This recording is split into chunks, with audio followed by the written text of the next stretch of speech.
कि diversification of agriculture towards energy and power sector. मैं किसान हूं, ज्यादातर खेती में काम करता हूं, 3 चीनी मिलें चलाता हूं, 4, और मेरा यह सपना था कि हमारा देश का किसान अन्नदाता बनकर काम नहीं होगा। और मुझे खुशी है कि आदरणीय मोदी जी के नेतृत्व में अब हमारा किसान केवल अन्नदाता नहीं है, हमारा किसान ऊर्जादाता बना है, बिजली तैयार कर रहा है। इतना ही नहीं तो हमारा किसान केवल ऊर्जादाता नहीं, अब ईंधन दाता बना है।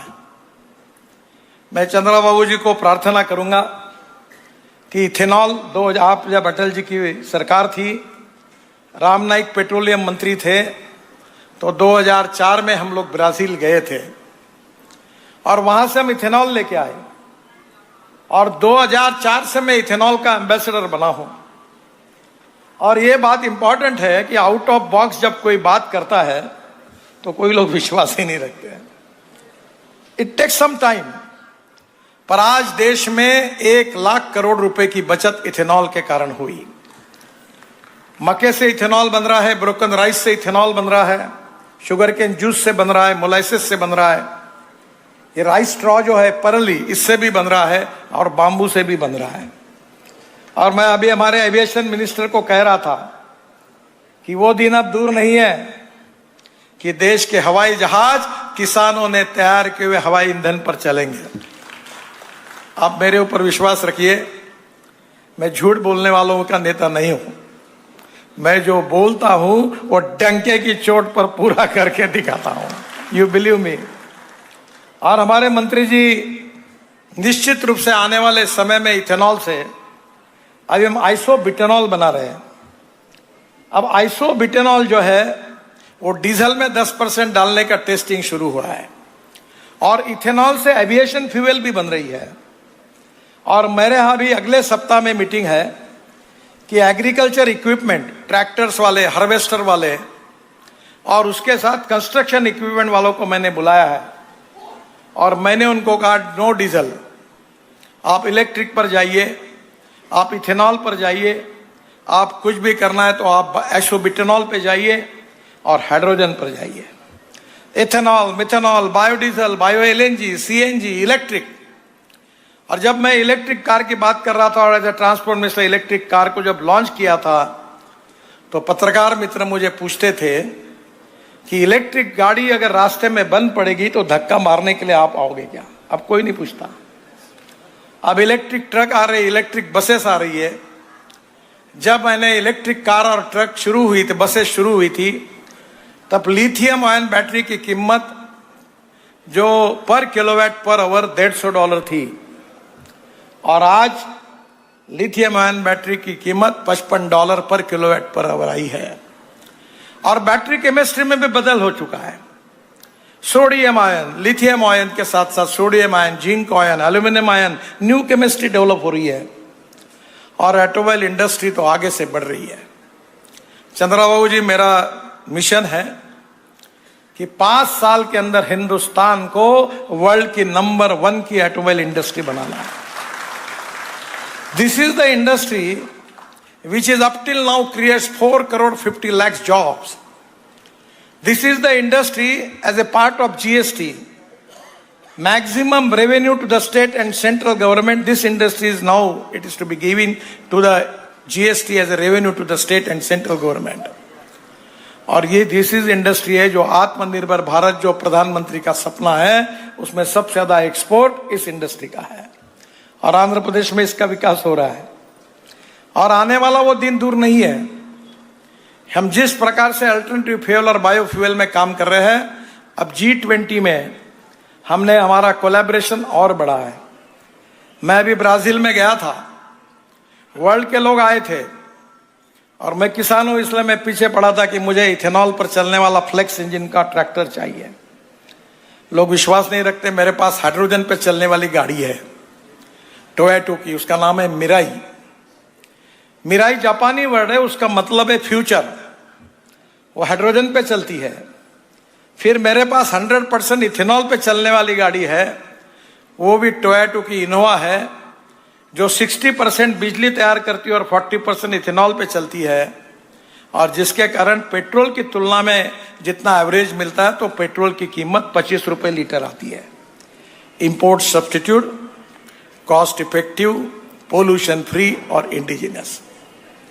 और इसलिए पूरे वर्ल्ड में अल्टरनेटिव और बायोफ्यूल पे हमारे जो वाहन होंगे ये वर्ल्ड में जाएंगे, और आंध्र प्रदेश में भी इसमें काफी काम हो रहा है।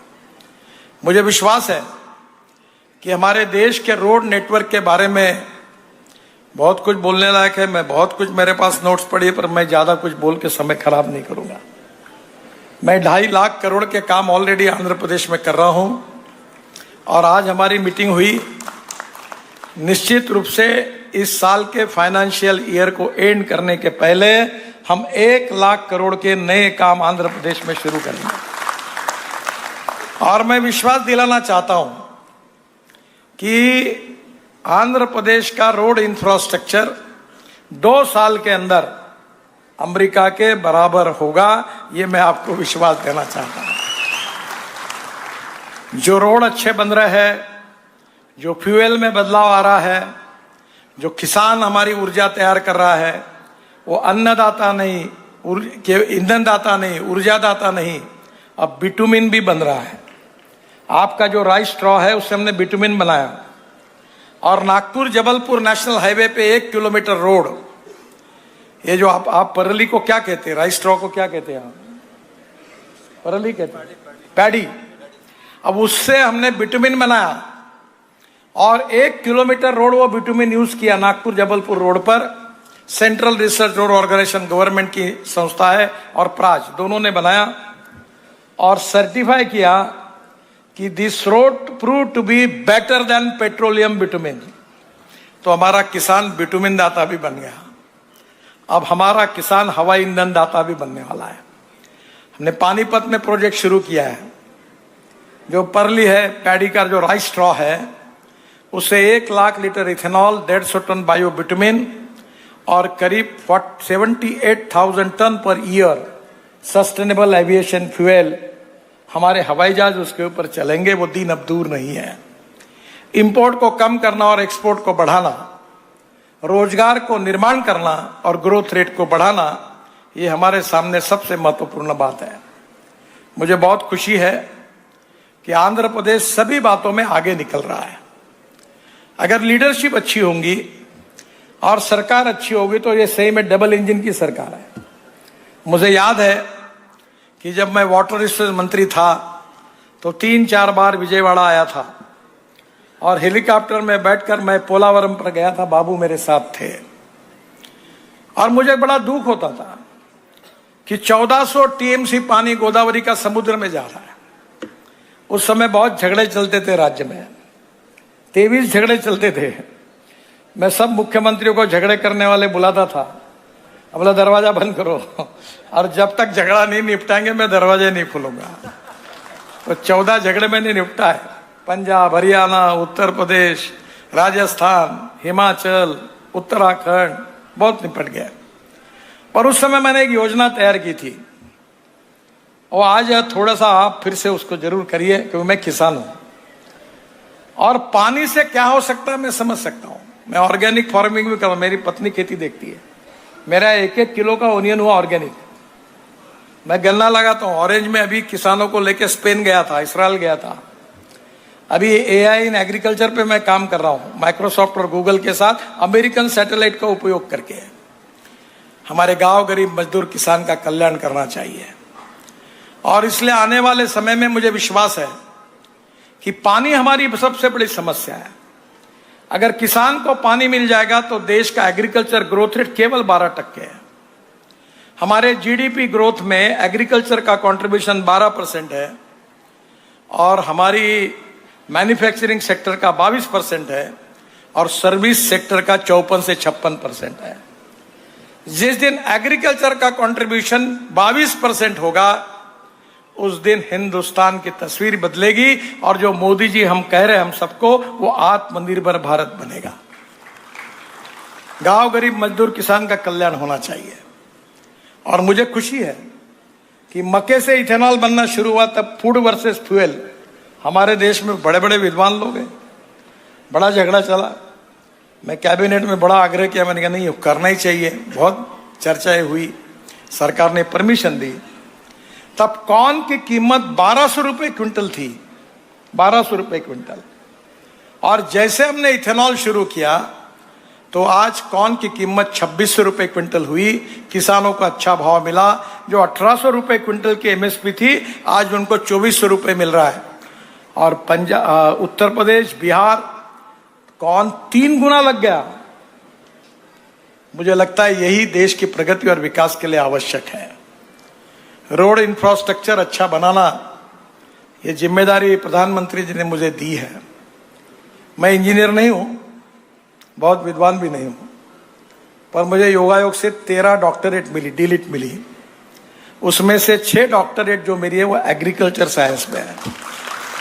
और मैं किसानों के लिए काम करना चाहता हूं, क्योंकि मेरे क्षेत्र में, विदर्भ में 10,000 किसानों ने आत्महत्या की है।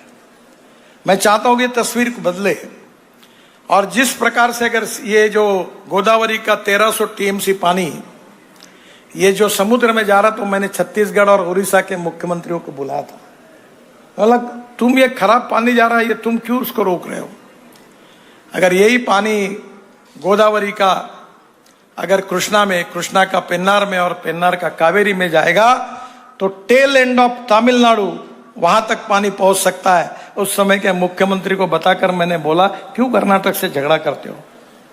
इस देश में पानी की कमी नहीं है, पानी के नियोजन की कमी है।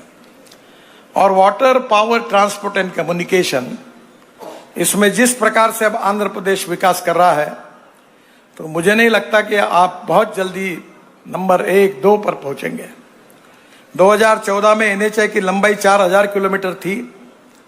मोदी जी प्रधानमंत्री बने और मैं इस विभाग का मंत्री बना, आज 8700 किलोमीटर है। 120% इंक्रीज हुआ है 10 साल में, 120%। 26 जिलों में से 3 आकांक्षी जिले, सबको एनएचए से जोड़ा गया है।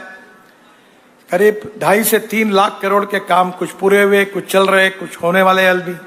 और जैसा मैंने कहा कि और 1.5 से 2 लाख करोड़ के काम पाइपलाइन में है।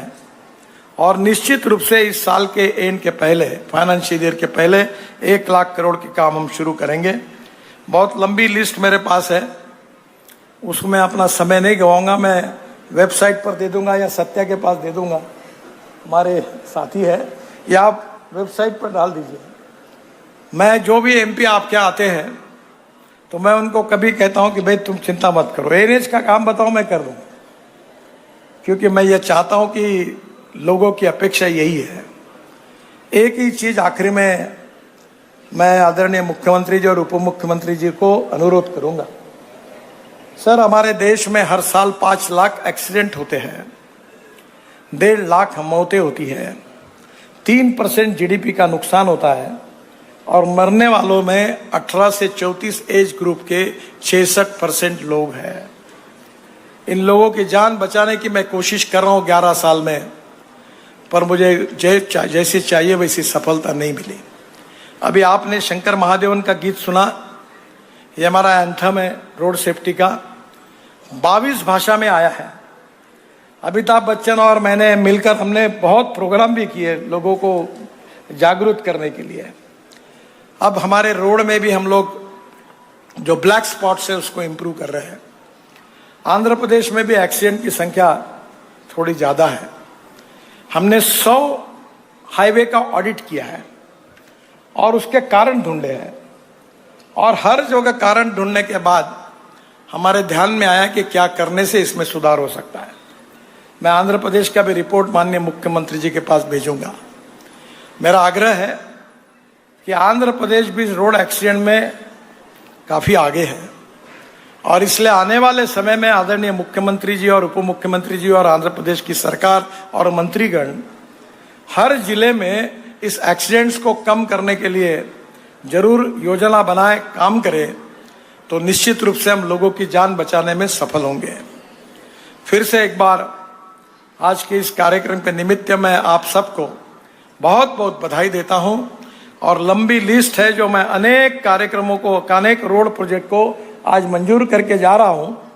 वो सब प्रोजेक्ट जल्द से जल्द उसके काम शुरू होंगे, ऐसी मैं कोशिश करूंगा। ऐसा विश्वास देता हूं। फिर से एक बार आदरणीय मुख्यमंत्री और उप मुख्यमंत्री जी को और पीडब्ल्यू मिनिस्टर को उनके सहयोग के लिए बहुत बहुत धन्यवाद देता हूं। नमस्कार। भारत माता की जय।